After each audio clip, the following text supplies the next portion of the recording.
So ito yung sunod. Mga kababayan. Ay, naku talaga. Ano yung sunod? Ito po mga kababayan, yung sunod nating pag-uusapan ay patungkol po dito sa mga abogado ni Sara na umalma. Umalma sila na AI daw ang ipinakitang pera doon. So kung gaano kalaki ang pera na dala ni Acosta, AI ang ipinakita mga kababayan. Wala, ba't namatay? Hindi na mabuksan. Ayan. AI daw, nagalit mga kababayan or umalma ang abogado ni Sara kung bakit daw AI ang ipinakita. Sabi ng defense team. Ito, pakinggan natin na mga kababayan. Ito, babarahin natin to. Because we don't have 125 million pesos in cold cash. So we had to resort to technology. Is that, Your Honor, artificial intelligence? Is this AI? Yes. Generated? Yes. Councils, if you will allow the presiding officer. Ma'am Gina, sabi niyo nakalagay po sa kahon, tigi 1,000 bundle. Ilang kahon po? Dalawa, Your Honor. Gaano kalaki po yung kahon? Gamitin niyo po yung kamay niyo. Ayan na, mga kababayan. Sabi niya kanina, 4 na bag. Ngayon, 2 na lang. Tugma nga ang sabi ni Madriaga. Sabi ko nga sa inyo mga kababayan, kanina ang sabi niya, 4 na bag, binitbit ng 2 security guard. Bawat isang security, 2 bag, 2 kamay. Tapos ngayon, magulat-gulat ka, yung 125 million, 2 kahon lang. Kita nyo? Di ba? Ganyan sila kasinungaling. Naalala nyo kanina, sinong nagbuhat? Hindi po kami, hindi po ako, wala pong naitulong yung kasama ko. Kasi security po ang nagbitbit. Papuntang entrance, pero sabi nung general manager, sa likod sila dumaan. Ang sabi, 4 na bag. Ngayon, ang sabi, 2 na lang. Nabibisto mo eh. Gaano kataas po? Gaano kataas? Kita nyo? Gaano kataas po? Tatanga-tanga. Yung kamay niyo po sa baba, pakipat yan para makita po namin. Ganyan kataas at ganito kalapad. Kasing lapad po ng witness stand. Ganyan. Ganyan daw. 125 million po yan. 2 kahong ganyan. Diba? Opo, Your Honor. Binilang niyo po ba? Tinanggal niyo po ba mula sa kahon? O hindi na? Tinanggal po sa kahon, Your Honor. Pagkatanggal niyo sa kahon, binalik niyo ba sa kahon? Hindi po, Your Honor. Saan niyo na nilagay? Nilagay ko po sa aking 4 na bag. Ito po yung duffel bag. Parang traveling bag po, Your Honor, na oblong. Traveling bag, 4 pong gano'n. Yes, Your Kaya Honor. nagiging 4 na. I proceed, Your Honor. Your witness, counsel. Sinabi mo, ma'am, na yung 125 million pesos nakabundle into 1,000 peso bills. Sa isang bundle is 1 million pesos. Again, para sa ating mga kababayan na hindi pa nakakita, how does a 1 million file is? Counsel, is that an actual thing again or a reproduction? Your Honor.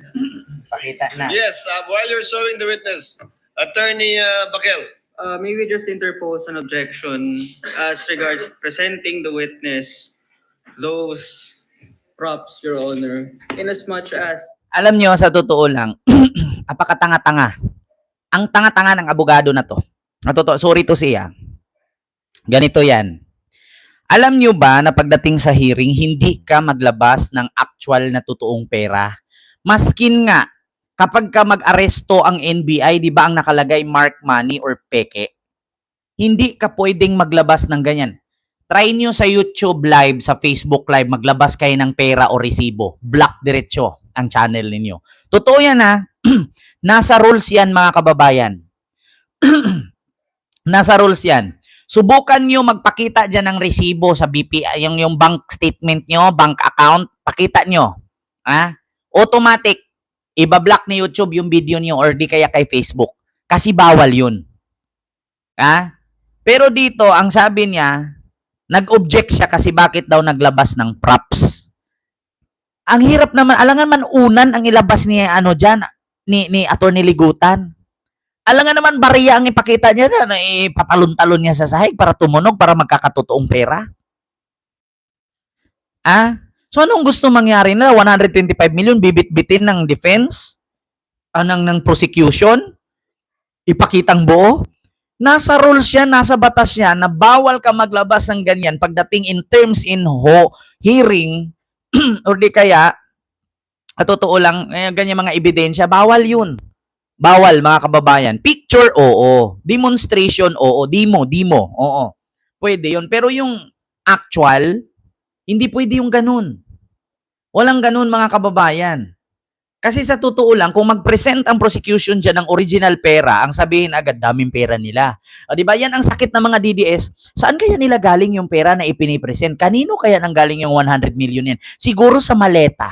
Ganyan sila ganyan agad. Oh. Di ba, ganyan agad ang reaksyon? Biruin yon. Naalala nyo si Kiko Aquino D, yung apo ni Pinoy, na sinampahan ng kaso si Robin, si Aplaska at saka si Alan Cayetano ng obstruction of justice. Question yun ng DDS. Magkano ang bawat dokumento nun? Ilang kaso yun? Ilang milyon na gastos nila? Ganon agad ang reaksyon ng mga DDS na may utak pero naging bobo. Kasi sa pag-file ng kaso, ilang tao, ilang dokumento, ilang kopya yon.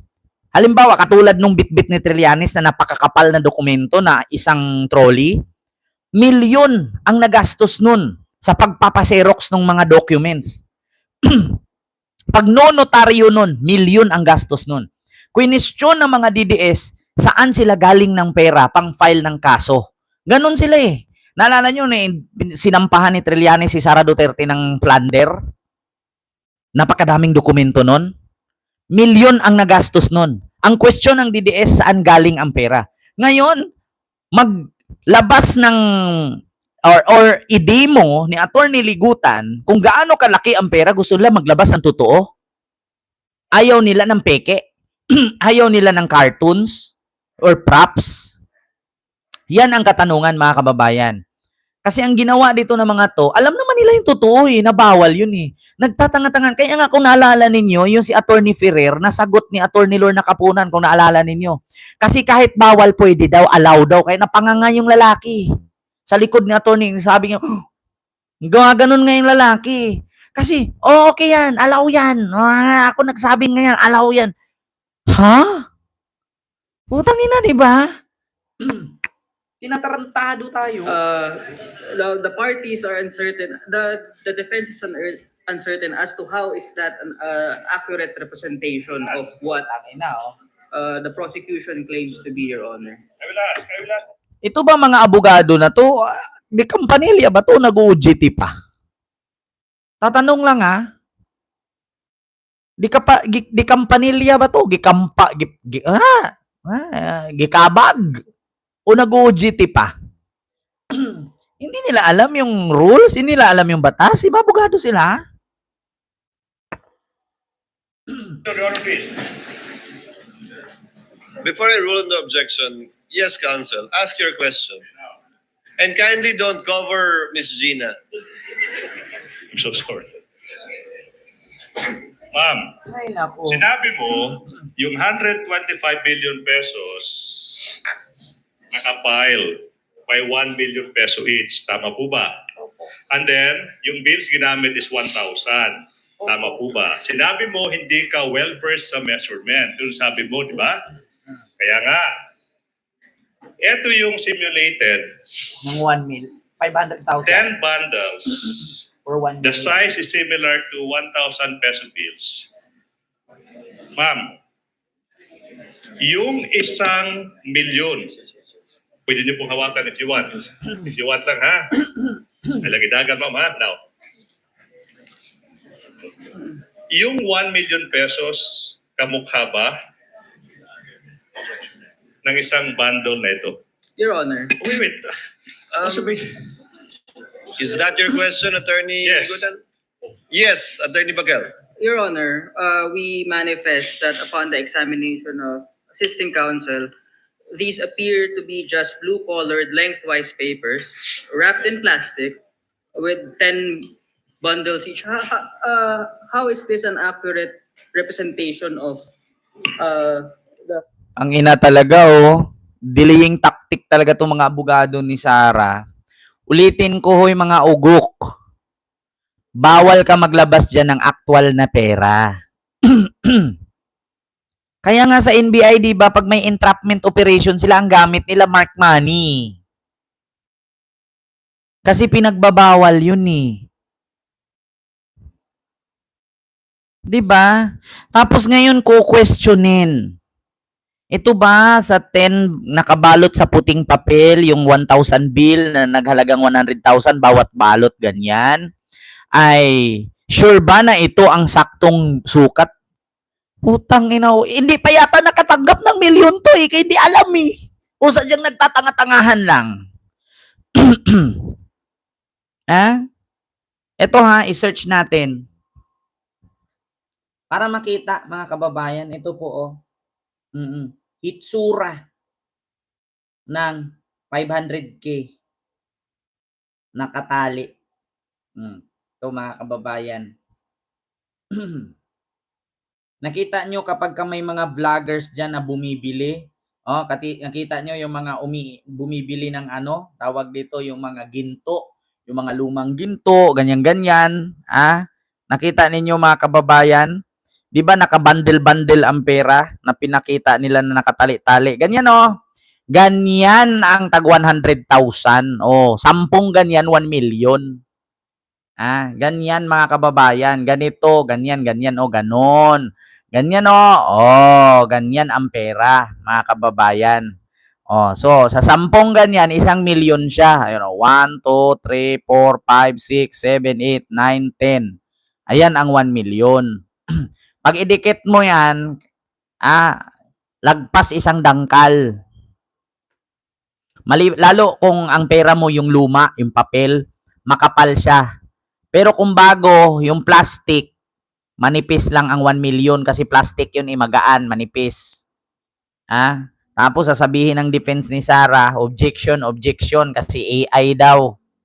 Ang ina talaga oh. Grabe no, yung abogado ni Sara, tinatarantado tayo no.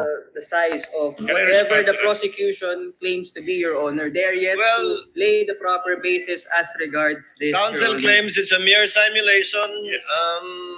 If that is an objection, counsel, I will have to overrule the objection. Witness will please answer. Ma'am, parang ganyan po ba yung bundle na tigi 1,000 winidraw ninyo? Your Honor, may I know po kung ito po ay is this 100,000?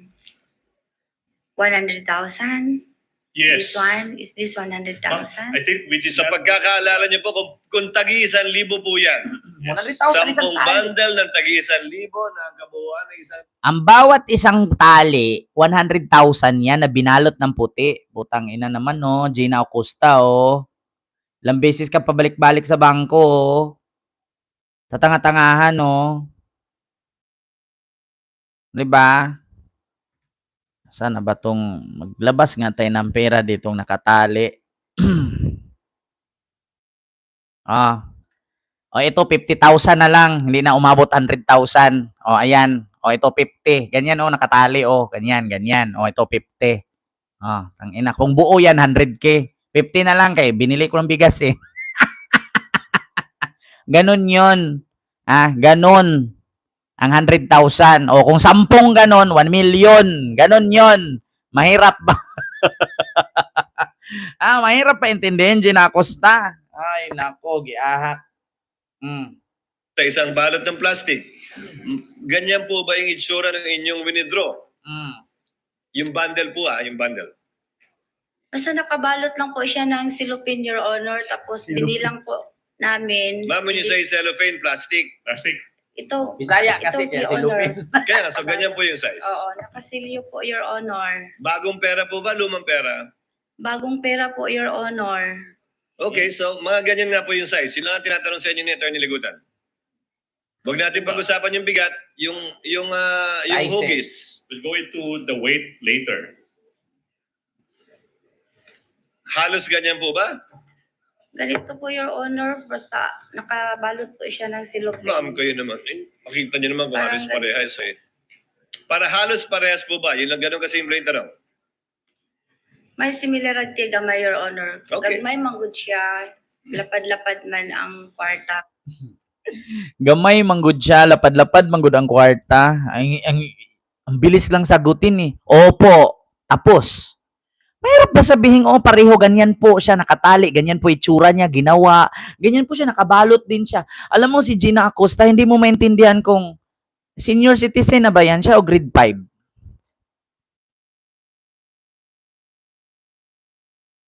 Ah? Para siyang grade 1. Opo, Your Honor. Ganyan po siya kalaki, Your Honor. Ganito po siya.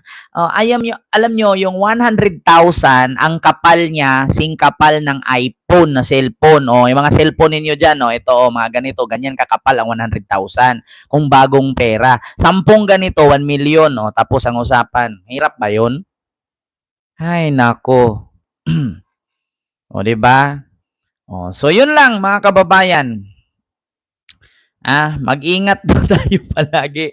Yun po yung ating topic no sa mga oras na ito. Alam nyo, delaying tactic talaga ang ginawa mga kababayan. So yun lamang po. Maraming salamat sa inyong lahat mga kababayan.